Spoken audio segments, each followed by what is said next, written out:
ask you if each of you could put someone forward to be in season 2, anybody you could pick, who would it be? Wednesday Westwood. Kendra Onyx.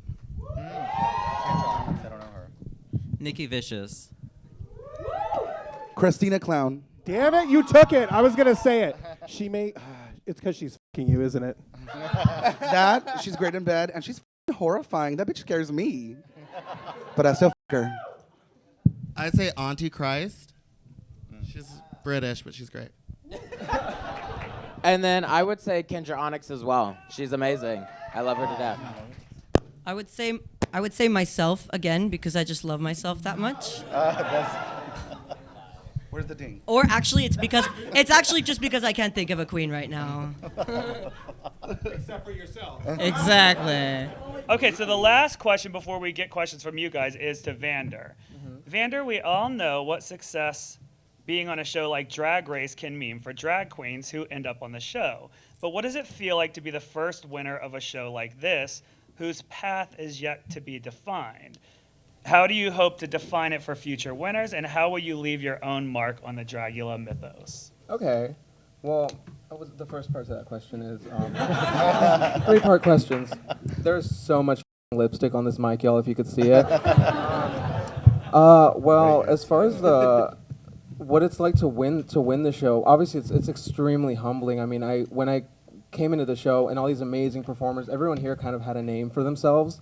And I was just coming in like, hi, I'm Vander, I don't get booked, you know?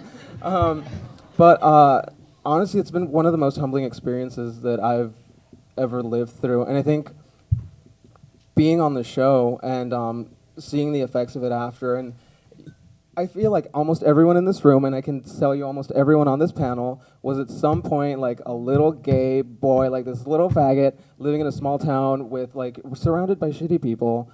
We were all at one point that person. And being on the show and kind of triumphing and like seeing all these other girls triumph as well, I feel like we kind of look back on our bullies and we go like, you, like, joke's on you, girl. Yes.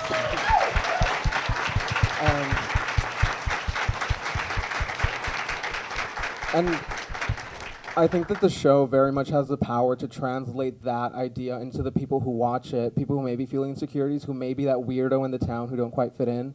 The show kind of demonstrates that you can reach success in, you know, being this freak, so long as, you know, you work hard and you're not a complete asshole. Why is Meatball here then? Look at that smile. She's so happy. It's because I'm funny. True. All right, well, that's all the questions we're going to ask each other, but we wanted to leave ample time for you guys to ask questions. So if you're going to ask a question, feel free, raise your hand, stand up, but just say who you're addressing it to before you ask the question. Let's go with you. My question is actually from the Boulet Brothers. In the Basic Bitch Challenge, why did you go with the choice of eliminating 2 queens? Well, I have to think about what I can...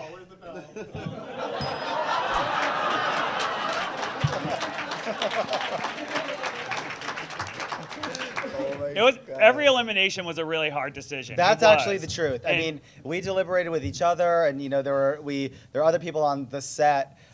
There's a whole litany of criteria that we're looking for, and you guys get to see kind of a keyhole view of what all happened. You know, a lot more happened in the desert. A lot more happened with the food fight, and all that stuff has to sort of get cycled down into a presentable length for the show.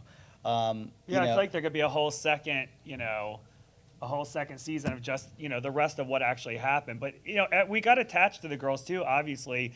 We didn't want to send them home because we knew, I'm serious, we knew each of them would be, had so much more to give, as cheesy as that sounds, they did. And I was like, I don't want to send them home. So it was always back and forth. And then you just run into, look, this is a reality show. Somebody has to go home. That's the way it is. So we got behind and, we had to do what we had to do.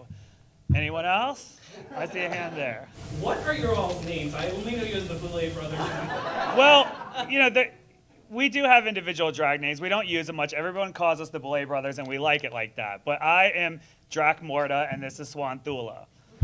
And for short, it's Swan and Drac. It's a lot easier to say in a club. I try to say, hi, Swan Thula, and it's like, what, excuse me? Like, it sounds like a weird, Dungeons & Dragons sorceress name, and I can't get into all that, so it's like Swan, and it's much easier, yeah. So raise your hands. Let's see who else has questions. I see you back there. Yes. Oh. This is a question for all the cast, pretty much. Why y'all hate her towards Melissa? You feel intimidated? No hate. I love Melissa. I've always loved Melissa. I'm one of her biggest fans, girl. Yeah, I was like all for Melissa, and the shadiness that did happen was like, girl, I want to snatch that wig. Did someone say my name? Does someone have a question in the audience? They asked why you hate Melissa.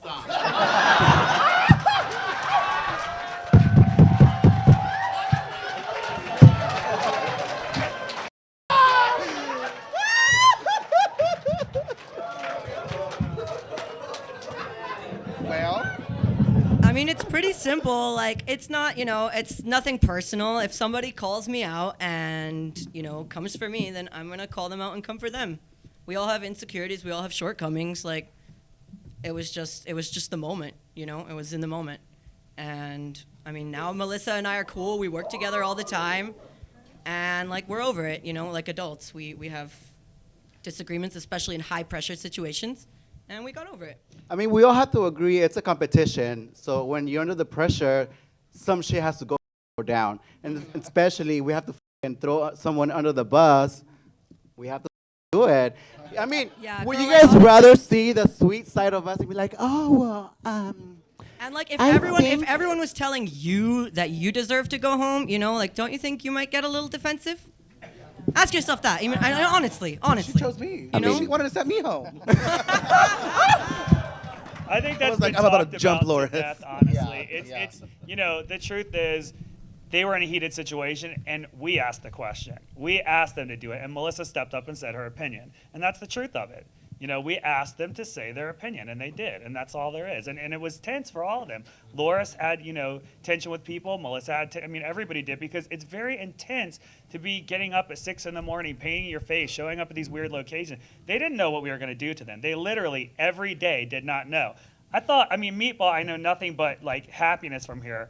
I thought she was gonna cry right before we put her in the coffin. I'm like, oh my God, this is really happening. Even for us, it was in our twisted minds, we're like, yes, and we'll bury them. It's amazing, bury the witch, and we're totally getting off on it. And then after we had put them through this challenge, and they're on the runway, and they're reading each other, and it's long days, and then we're in the dirt, and she's going in, and I'm like, wow. Something's stirring in my heart here. I actually feel a little. That didn't happen to me. But no, I just gave her some whiskey and she was all right. That's really good. That's partially the truth. That is true. But that's why they fought. It was a lot of tension. I think they all love each other, honestly. And honestly, anybody that talks cross on Melissa has no business in this Dragula family at all, in my opinion. Melissa is a hard worker. She's amazing. She did great on the show. She's an amazing performer. I don't know her to talk shit. I don't know her to lie. I know her to speak her mind. And that's why we brought her on the show. And one thing is, I feel like the biggest critics of drag have not worn a heel or a lash in their damn life. Oh my God. No, it's been really crazy. I was talking with Johnny McGovern earlier, and I was telling him about when I was growing up, my idol, since I was 11, one of my main idols was James St. James. And I looked up to him so much because he was just the perfect idea of I don't care, I'm gonna do me. If you have if you have a hunchback, throw a little glitter on it. And so what's been amazing about the show is that I looked to James St. James for assurance that being who I was really cool. I think Dragula has allowed for all of us to become that for the next generation, and it's really amazing, honestly.